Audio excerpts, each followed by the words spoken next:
Well, what I've been working on understanding the markets basically my entire life. But in the past, I've been a banker, I've been a stockbroker, and as chief market analyst, I started studying, actually, before that, I started studying currencies in 1987. And so I'm really all about currency life cycles. I started seeing the repeatable patterns, and I went to ITM in 2002 after my formulas, well, not, I mean, the general formulas confirmed that we were at the end of this currency's life cycle. So, that's really what I focus on is reset. I've been watching the reset occur. The system died in 2008. So that's what I've been working on ever since then, really paying attention as we transition into a new, really social, economic, and financial system. Latest changes, of course, they don't change behavior, they change the rules. So, that's what I really focus on and what I'm focusing on right now as well, is all the rule changes that are happening. It's been dying in slow death since they brought in the Federal Reserve and started to remove, gold, something real, from backing our currency. But yeah, 2008 is when they dropped interest rates to zero, which is their biggest tool, and they've not been, and I'm talking about global central banks, so it's not just the Fed, but it's globally, and they've not been able to raise them. Of course they can't. So really all they have left is printing money, devaluing the currency, and getting set up to take us into a new system. So that's why. What created the gold standard were the restrictions that having gold backing the currency created. So it really required fiscal responsibility.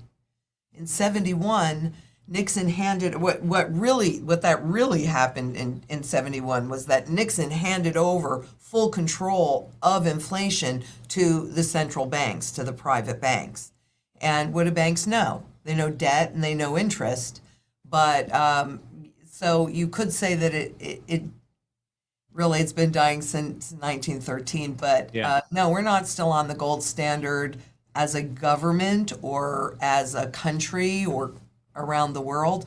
But I personally am absolutely Sure. on Yeah. the gold and silver standard. Yeah. When we were on the gold standard, and you're right, they owed the gold. So if an individual did not like what the government was doing, then they had the ability to walk into a bank and convert their dollars into gold, pull the gold out of the system, and create greater restrictions. Right. So a competing currency or just taking away the public's power, because that was a public power that if you had enough people that did it, then you have a run on the banks, etc. So they did own the gold. You're absolutely right about that, but it was more to the citizens. In 71, it was to the other governments, global governments, but 33, they had to take that control away from the citizens. Well, both gold and the new digital currencies, I think it's going to be really interesting to see what happens when the central banks really come out with their digital currencies. Because when you look at the Bank for International Settlements money flower, there is a small space on there for private cryptocurrencies. But there's actually larger space for commodity money, so gold and silver, and then all the rest is under the central bank's control. But so I think that they are going to, allow a certain amount of it, but I think it'll be very controlled and heavily taxed. And I don't think they're going to allow any competition to their money monopoly. But it'll be interesting to see. The battle has begun. Look, the very foundation of the fiat system, the government-based money system, is inflation, which guarantees loss of value over time. Even though nominally, you had a $20 bill 10 years ago, you got a $20 bill today, it's still a $20 bill. So nominally exact, but what it buys you. So, I mean, these guys are smart. They know the system is dying.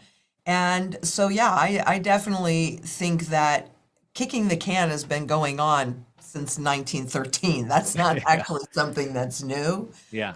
But I think they know that we're at the end game because every currency actually everything has a life cycle. I'm definitely at a different point at 66 than I am at my granddaughter at 6 years old. And currencies are no different. And really, if you look at the monetary velocity chart, what you see is that it in the M2, so a little bit broader base of money, it peaked in 97. And so then they did financial engineering and they jury-rigged this and they jury-rigged that to create more money in the system, but it still did not increase the speed at which money changes hands. And, really good point. All they have left is money printing. And, I pay a lot of attention to the monetary velocity chart.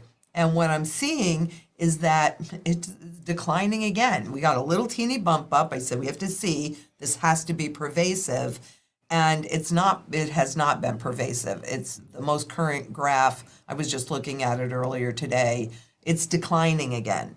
So all of the rule changes, changing Reg D, which they did in 95, again, to create that velocity by allowing banks, you make a deposit into your account. And I think this is critical for people really to understand.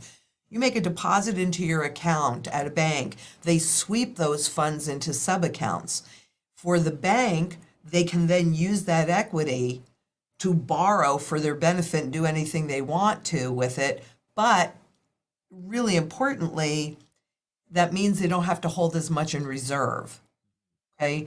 Now, currently, there is another regime shift that just went to final on, I think, February 21st of this year, but they put it in place in March of last year.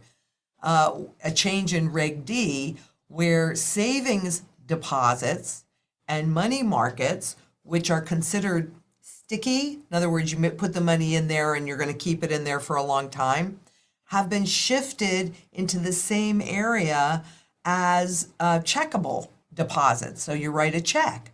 So that, again, reduces the bank's requirement to hold reserves. But what does that really do to the money that you are holding in the bank thinking that it's safe? Well, I would say that that's really a good and accurate assessment, because inflation and deflation, people think they're two different things, but they're really not. They're just the flip side of the same coin. Mm-hmm. And the only way that you can fight deflation is with inflation. And at the end of the day, when you look at what they're doing, whether we go to negative rates, which would really be hyper deflationary, right? You're going to go out and spend if it's visible to you that the balance in your bank account is going down and you're not spending any money.